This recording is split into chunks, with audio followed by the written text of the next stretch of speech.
Bismillahirrahmanirrahim. Alhamdulillahirabbil alamin wassalatu wassalamu ala asyrafil anbiya wal mursalin sayyidina Muhammad wa ala alihi washabbihi ajma'in. Subhanaka la ilma lana illa ma 'allamtana innaka antal alimul hakim. Qala rabbi shrah li sadri wa yassir li amri wa hlul 'uqdatam min lisani yafqahu qawli. Amma ba'd. Bismillahirrahmanirrahim. Alhamdulillahirabbil alamin. Hari ini kita akan masuk ke siri ketiga untuk sesi sirah kita. Pada sesi pertama kita dah cerita tentang macam mana keadaan Arab, macam mana asal usul Nabi Muhammad sallallahu alaihi wasallam. Dan pada siri kedua kita dah tengok tentang pengutusan wahyu daripada Allah Taala melalui malaikat Jibril kepada Rasulullah sallallahu alaihi wasallam di mana bila mana dia atau baginda beribadah di Gua Hira. Hari ini kita akan masuk ke satu topik yang sangat-sangat penting, iaitu dakwah. Dalam sesi pada kali ini saya akan ceritakan tentang 4 benda. Yang pertama, apa itu dakwah? Yang kedua, kepentingan dakwah. Yang ketiga, dakwah secara rahsia yang Nabi Muhammad SAW lakukan di Mekah. Dan yang keempat, dakwah secara terang-terangan. Maka tanpa membuang masa, kita akan masuk ke sesi pertama atau poin pertama, iaitu apa itu dakwah. Dakwah dalam bahasa Arab, kalau kita cakap dakwah tu bahasa Arab. Tapi macam saya cakap sebelum ni, bahasa Arab dia ada 3 huruf yang menjadi asas pada satu-satu perkataan ataupun satu-satu verb atau satu-satu perbuatan. Bila kita cakap dakwah ni kata asal dia adalah da'a, dal, ain dengan waw ataupun ditukarkan jadi alif, da'a. Da'a ni dalam bahasa Arab maksudnya menyeru atau memanggil. Maksudnya contoh kita cakap dalam bahasa Arab, ad'u Muhammadan, aku memanggil Muhammad. Macam tu. Tu dari segi bahasa. Dan dakwah ni secara istilahnya ataupun secara mudahnya kita menyeru orang ke satu benda yang satu kebaikan, atau menyuruh orang masuk ke dalam agama Islam yang kita tahu tiada penyelewengan dalam agama ni lah. Dalil tentang kewajipan dakwah atau tuntutan kita sebagai seorang Muslim untuk berdakwah sangat-sangat banyak. Saya bawakan pada sesi kali ini 3 ayat daripada Al-Quran. Yang pertama dalam surah Fussilat, Tuhan berfirman dalam ayat ke-33, A'udzubillahi minasyaitonirrajim, wa man ahsanu qawlan mimma da'a ila Allahi wa 'amila salihan wa qala innani minal muslimin. Dan manakah perkataan yang lebih baik daripada seruan kita atau seruan manusia ke arah kebaikan? Tu ayat pertama. Yang kedua dalam surah Ali Imran, Tuhan berfirman, wal a'udzubillahi minasyaitonirrajim, wal takum minkum ummatun yad'una ilal khair. Dan perlu di antara kalian satu golongan, perlu ada di kalangan kalian satu golongan yang menyeru manusia ke arah kebaikan dan melarang manusia daripada melakukan kejahatan. Itu ayat kedua. Dan ayat ketiga Tuhan berfirman dalam surah Ali Imran juga dalam ayat ke-110, Tuhan berfirman, a'udzubillahi minasyaitonirrajim, kuntum khaira ummatin ukhrijat lin-nas ta'muruna bil ma'rufi wa tanhauna 'anil munkar. Sesungguhnya kalian adalah sebaik-baik manusia yang Allah ciptakan ataupun yang Allah telah ciptakan ataupun turunkan di muka bumi ini. Kalian mengajak orang kepada kebaikan dan melarang orang daripada melakukan kemungkaran. So maka selesailah poin saya pertama saya pada hari ini. Kita masuk kepada poin kedua, iaitu apa kelebihan kita berdakwah. Apa kelebihan kita berdakwah pada orang non-Muslim supaya mereka masuk ke agama kita, agama Islam, ataupun menyeru orang lain yang melakukan kejahatan sekarang supaya mereka berhenti daripada melakukan kejahatan dan melakukan kebaikan. So apa kelebihan dakwah? Kelebihan dakwah adalah sangat-sangat banyak. Yang pertama, yang paling penting, mungkin adalah kelebihan yang paling utama, adalah dakwah ni adalah tugas para nabi. Dan kita semua tahu nabi pada hari ini dah tak ada kecuali Nabi Isa. Maksudnya kat muka bumi ni tak ada nabi yang hidup kecuali Nabi Isa. Nabi Isa ni walaupun dia hidup tapi dia kat langit macam kita percaya. Nanti akhir zaman dia akan turun. Tapi sekarang ni tak ada nabi kat muka bumi ni. Dan kita tahu sebelum-sebelum ni Allah telah utuskan beberapa rasul, contoh Nabi Muhammad SAW, Nabi Musa, Nabi Isa, Nabi Adam, Nabi Ilyas, Nabi Zakaria dan lain-lain. Mereka ni menyeru orang kepada kebaikan ataupun menyeru orang untuk mereka masuk atau menyembah Allah Taala dan tanpa mempersekutukannya dengan apa benda sekalipun. Bila mana nabi ni tak ada dekat muka bumi ni, maka kita ataupun siapa yang melakukan dekat dakwah ni seolah-olah dia menggantikan tugas seorang rasul, tugas yang sangat-sangat mulia, iaitu menyeru orang melakukan kebaikan dan menghalang orang daripada melakukan kemungkaran. Tuhan juga menciptakan kita sebagai seorang khalifah atau sebagai seorang yang mengajak orang ataupun menjadi seorang khalifah untuk melaksanakan hukum-hukum Tuhan. Dan bila mana kita cakap kita nak melaksanakan hukum-hukum Tuhan, maksudnya kita perlu menyuruh orang melakukan kebaikan dan melarang orang daripada melakukan kemungkaran. Tuhan berfirman dalam surah Baqarah, wa idh qala rabbuka lil malaikati inni ja'ilun fil ardi khalifah. Dan bila mana Tuhan berkata kepada malaikat, sungguhnya aku ingin menjadikan manusia ini sebagai khalifah di muka bumi ini. Maka sebagai seorang khalifah kita perlu menyuruh orang ke arah kebaikan dan melarang orang daripada melakukan kemungkaran. Tu kelebihan pertama. Kelebihan kedua, ganjaran Tuhan berikan kepada siapa yang mampu mengajak orang, seorang sahaja masuk ke Islam. Nabi bersabda dalam hadis sahih, Nabi bersabda, la an yahdiyallahu bika rajulan wahida khairun laka min an yakuna laka humurun na'am.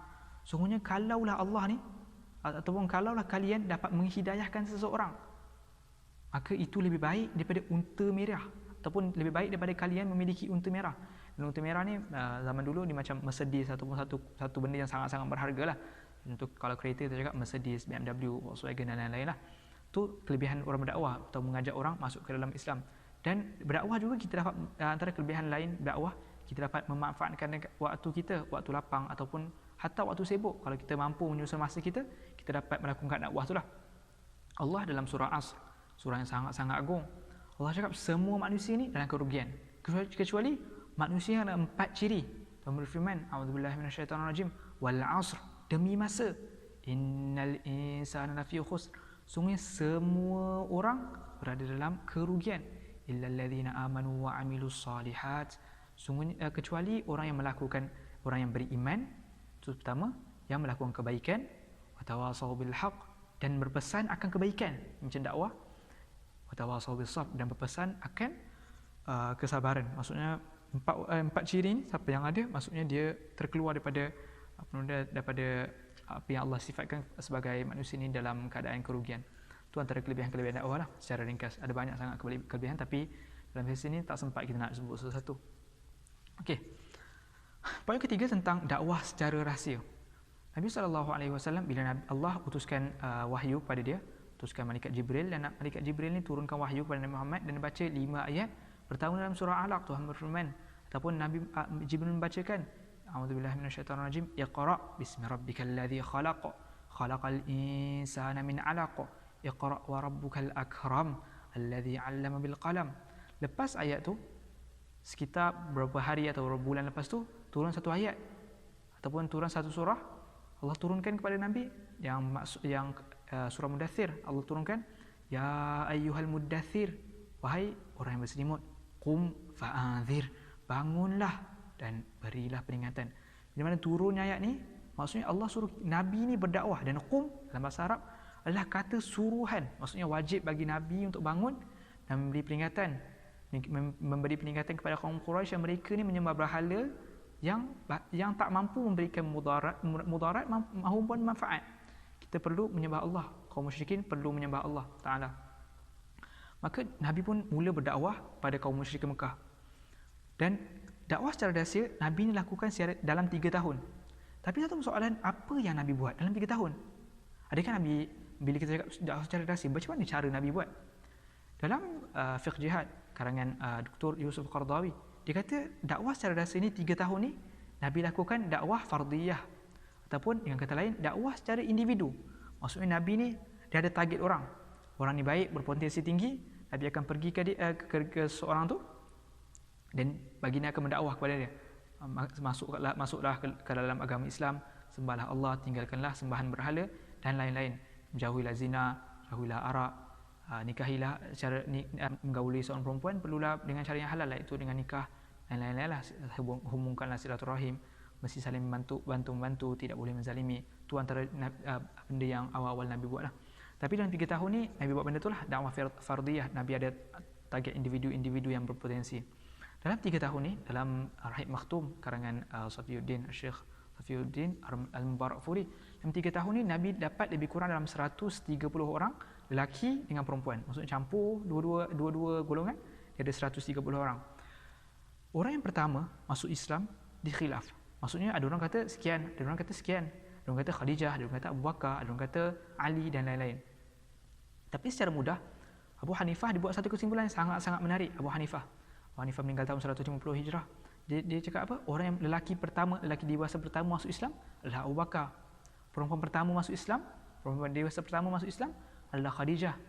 Kanak-kanak pertama yang masuk Islam Ali bin Abi Talib, dan hamba sahaya yang pertama masuk Islam adalah Zaid bin Harithah. Tu siapa yang masuk Islam lah. Dan dakwah secara dasar ni sangat-sangat menarik lah, sebab Nabi ni menggunakan strategi beliau dengan kebijaksanaan beliau untuk menarik orang masuk ke dalam Islam. Dia ada banyak cerita lah. Contohnya satu cerita tentang Abu Dhar Al-Ghifari. Abu Dhar Al-Ghifari ni dia ni bukan duduk dekat Mekah. Dia ni duduk dekat-dekat dengan Madinah masuk, ataupun nama sebenar dia masa tu Yathrib. Dia ni dengar yang Nabi ni ada seorang lelaki mengajak manusia untuk meninggalkan sembahan berhala dan mengajak manusia menyembah Tuhan. Maka Abu Dhar pun datang ke Mekah nak cari Nabi. Nak cari Nabi, dia datang ke Masjid Haram. Cari, dia tak kenal Nabi. Tapi dia pernah dengar orang cakap yang Nabi ataupun ada seorang mengajak orang menyembah Allah. Tapi dia tak tahu siapa tu Muhammad. Dia tak tahu siapa Muhammad. Dia datang ke Masjid Haram, dia cari siapa Muhammad tu. Cari.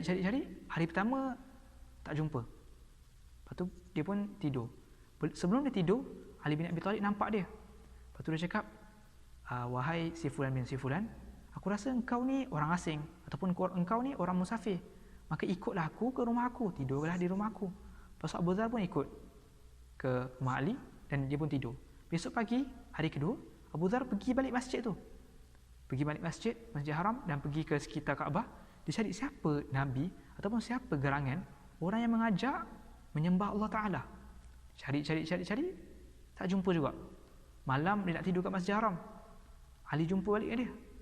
Oh, wahai Fulan, engkau adalah orang semalam tu yang musafir tu. Maka tidurlah di rumah aku. So, engkau ni seorang musafir, tak ada tempat tinggal. Dia pun tidur. Hari ketiga, dia pun pergi Masjid Haram balik ke sekitar Kaabah, sekeliling sekitar Kaabah. Nak tengok siapa Nabi Muhammad ni, mana orang yang cakap Allah, tiada Tuhan selain Allah, dan berhala ni bukannya Tuhan. Cari, tak jumpa. Lepas tu Ali nampak dia lagi. Hari ketiga, Ali cakap, wahai si Fulan bin si Fulan, engkau ni datang ke Mekah untuk apa? Lepas tu Abu Dhar cakap, kalau engkau boleh bagi tahu aku tentang seorang yang mengaku dia ni seorang Nabi dan mengajak orang menyembah Allah Ta'ala, aku akan bagi tahu. Ataupun kalau engkau boleh tunaikan hajat aku akan bagi tahu. Lepas tu Ali cakap, aku akan cuba tunaikan hajat engkau. Lepas tu Abu Dhar pun cakap, aku sebenarnya cari seorang yang mengaku dia ni seorang Nabi.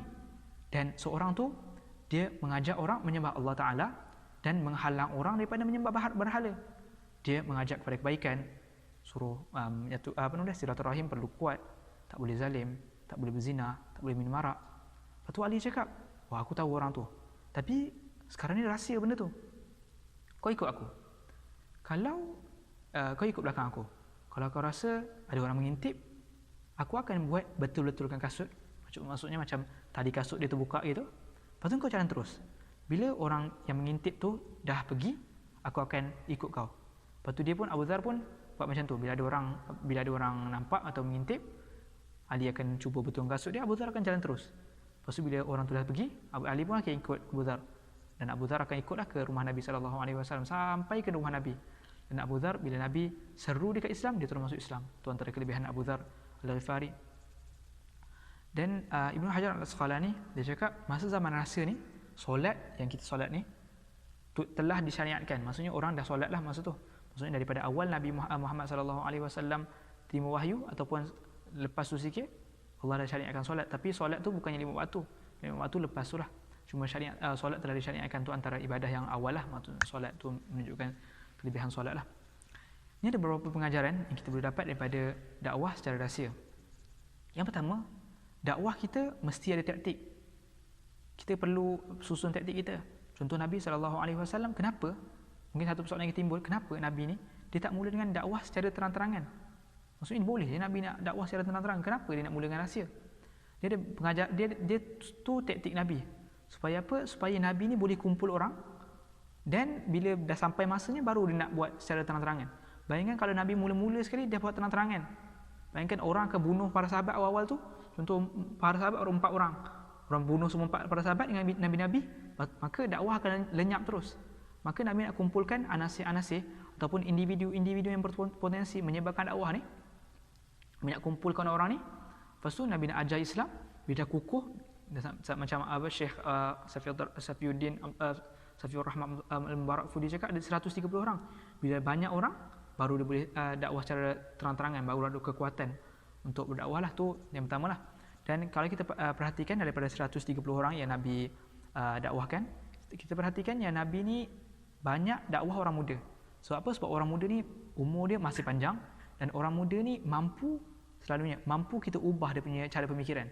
Maksudnya orang-orang tua bila dia dah ada satu stand dia, satu pemikiran tu, dia tak boleh nak susah kita nak goncangkan pemikiran tu, atau nak selewengkan ataupun nak tukar dia punya cara pemikiran. Sangat-sangat susah lah orang tua banyak pengalaman, betul. Tapi orang muda ni dia nakkan satu benda yang baru. Dia selalu kritik satu benda yang tak masuk akal. Sebab tu Nabi mulakan dakwah secara rahsia dengan dakwah kepada orang muda lah. Itu yang pertama. Yang kedua, kita kena tahu semua lapisan masyarakat adalah penting. Maksudnya semua anasir, semua lapisan masyarakat adalah fokus dakwah kita. Maksudnya kita tak nak fokus pada dakwah kepada orang lelaki saja, orang lelaki dewasa saja, dan mengabaikan kanak-kanak. Dan kita tak nak fokus orang tua saja dan mengabaikan perempuan dewasa. Bila kita tengok Nabi Muhammad SAW awal-awal dah fokus kat semua lapisan. Walaupun saya cakap tadi, Nabi lebih fokus kepada dakwah, Nabi lebih fokus fokus dakwah Nabi lebih kepada orang muda. Tapi Nabi tak tinggalkan anasir-anasir dakwah ataupun lapisan-lapisan masyarakat yang ada. First kali yang masuk Islam Abu Bakar, dari lelaki. Dari perempuan Khadijah, isteri Nabi SAW sendiri. Daripada kanak-kanak, Nabi fokus kepada dakwah kepada kanak-kanak. Nabi dakwah kepada Ali bin Abi Talib, dan kepada hamba sahaya ataupun orang-orang yang dipandang hina. Dimulakan dengan Zaid bin Harithah, hamba baginda sendiri lah, ataupun bekas hamba baginda sendiri. So semua lapisan masyarakat sangat-sangat pentinglah dalam dakwah ni. Itu tentang poin ketiga, iaitu poin dakwah secara rahsia. Sekarang kita akan masuk ke poin terakhir, iaitu dakwah secara terbuka. Nabi SAW lepas 3 tahun berdakwah secara rahsia, Allah suruh Nabi lepas tu dakwah secara terbuka pula. Allah dikata, ramai ulama cakap ayat yang Allah suruh berdakwah secara terbuka adalah ayat dalam surah Syu'ara ayat ke-214. Allah bersabda, a'udzubillahi minasyaitonirrajim, wa anzir ashiratakal aqrabin, dan wahai Muhammad, berilah peringatan kepada kerabat engkau yang dekat. Maka Nabi pun cara yang terbuka first, Nabi kumpulkan kaum kerabat dia daripada Bani Hashim dan dengan Bani Muttalib, dikumpulkan, lepas tu Nabi berdakwah. Dan dia cakaplah, wahai Bani Muttalib dan Bani Hashim, sebenarnya apa yang kalian sembah ini adalah palsu, maka sembahlah Allah, tiada Tuhan selain Allah. Lepas tu Nabi pula berdakwah kepada kaum musyrikin seluruhnya. Macam kita tahu, Nabi sebelum baginda dilantik menjadi Nabi, Nabi ni adalah seorang yang sangat-sangat dipercayai oleh kaum musyrikin Mekah. Bila Nabi cakap, orang percaya, malah baginda digelar Al-Amin. Maksudnya orang yang dipercayai. Bila mana Nabi kumpulkan semua orang musyrikin ataupun kumpulkan orang musyrikin Mekah dekat Bukit Safa, semua orang musyrikin datang.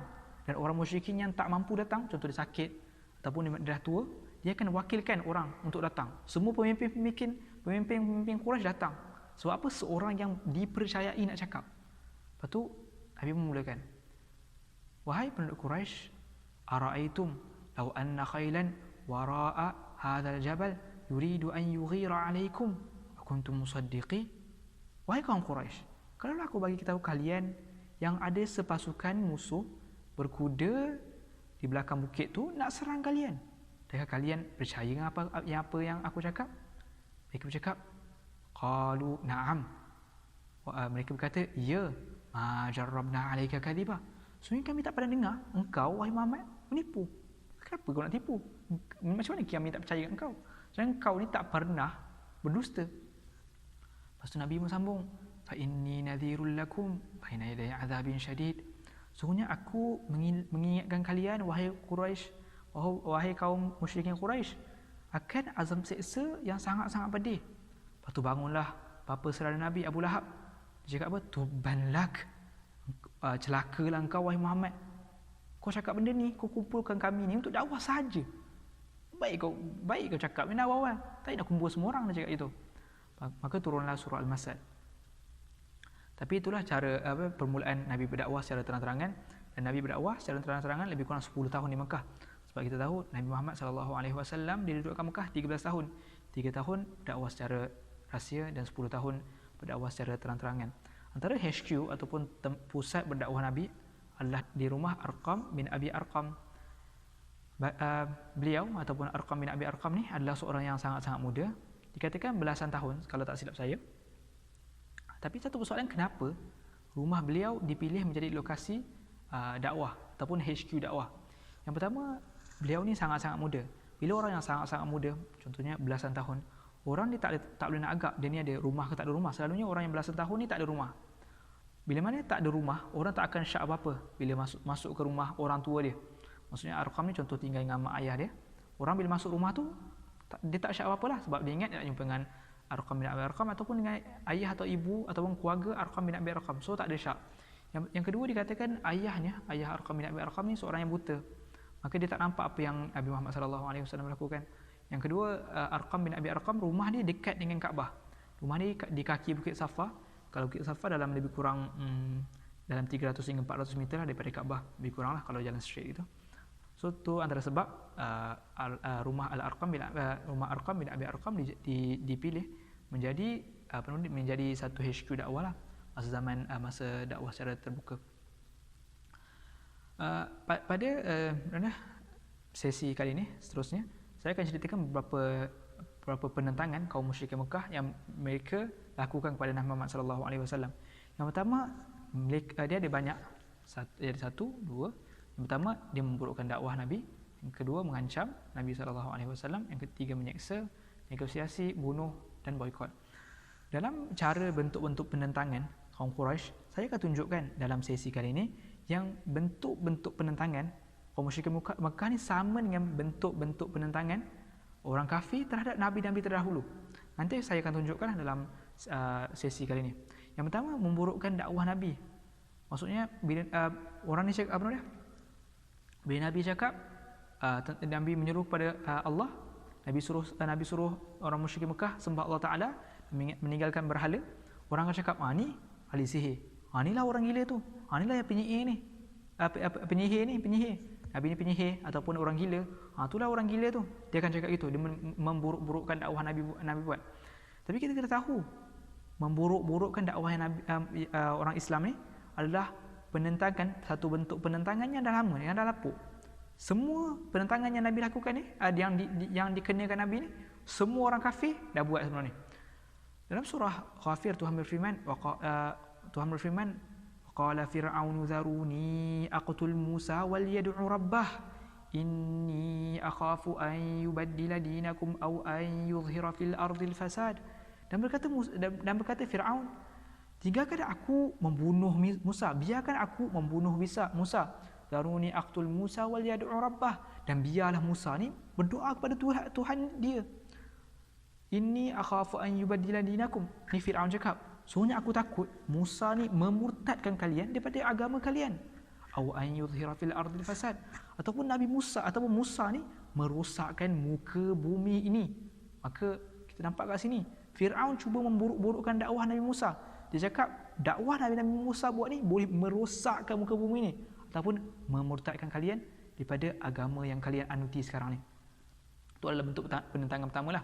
Dan Allah merakamkanlah bentuk penentangan ini dalam surah Haqqah. Tuhan berfirman, a'udzubillahi minasyaitonirrajim, wa ma huwa biqauli sya'ir qalilan ma tu'minun wa la biqauli kahin qalilan ma tadhakkarun. Dan sesungguhnya dia ataupun dakwah Nabi buat ni bukannya penyihir dan bukannya dia, iaitu Nabi Muhammad, seorang penyihir, dan sedikit daripada mereka yang beriman, ataupun sedikit daripada kalian yang beriman. Wala biqauli kahin, dan sesungguhnya kata-kata dia baginda, iaitu Nabi Muhammad SAW, bukannya kata-kata penyihir ataupun tukang tenun, dan sedikit daripada kalian yang mengambil pelajaran. Qalilan ma tadhakkarun. Itu bentuk penentangan pertama. Bentuk penentangan kedua adalah mengancam.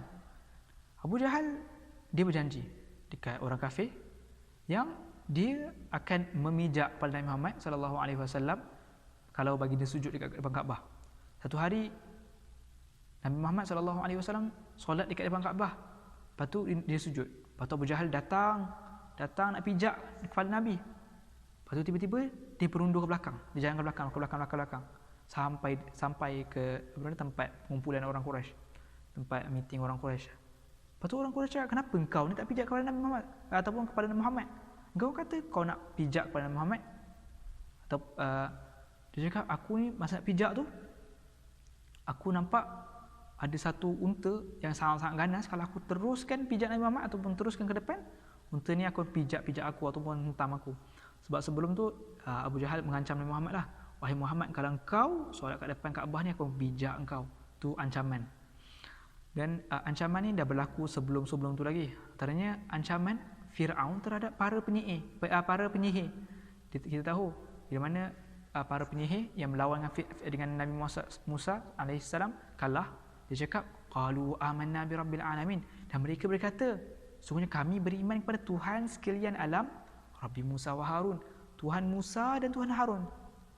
Apa yang Firaun cakap? Firaun ancam penyihir ini, kalau engkau tak kembali kepada, ataupun kalau kalian tak kembali menyembah aku, fala uqatti'anna aydiyakum, aku akan potong tangan kau, wa arjulakum, dan kaki kalian min khilaf, secara bersilang. Contoh tangan kanan potong, tangan kanan yang potong, kaki kiri potong.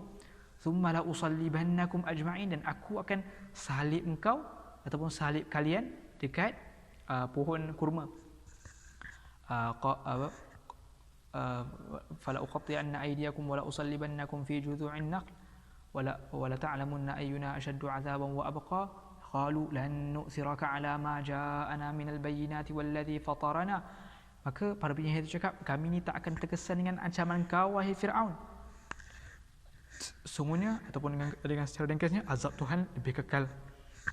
Dan kita nampak sekarang, zaman sekarang juga, orang banyak ancam para pendakwah dengan penjara. Kalau engkau dakwah terus, aku penjara engkau, aku akan bunuh engkau, aku akan buang engkau dari jabatan, aku akan lucutkan engkau daripada jabatan, supaya engkau tak boleh bagi nafkah dekat keluarga engkau, dan sekian lah. Itu nak tunjukkan satu bentuk penentangan lah kaum musyrikin Mekah, ataupun penentangan kaum kufar daripada dakwah dimulakan sampai ke hari ini. Itu yang pertama. Yang kedua, iaitu yang pertama memburukkan dakwah Nabi, kedua mengancam. Yang cara penentangan ketiga adalah menyeksa. Menyeksa ni, Uqbah bin Abi Mu'ayth satu hari dia nampak Nabi SAW kat Kaabah dekat Hijr. Dia ambil selendang, lepas tu dia cekik Nabi sampai Nabi ni nak terkeluar lah mata. Dalam Ibnu Asakir, Tarikh Dimashq Ibnu Asakir, dia letak kaki dia dekat leher Nabi Muhammad, nak terkeluar mata Nabi Muhammad SAW. Dan bentuk penentangan lain banyaklah. Contoh yang popular, Bilal dan Ammar bin Yasir. Dan bentuk-bentuk penentangan ni ataupun penyiksaan ni adalah sama jugalah bentuk-bentuk yang biasa orang kafir guna untuk orang Islam.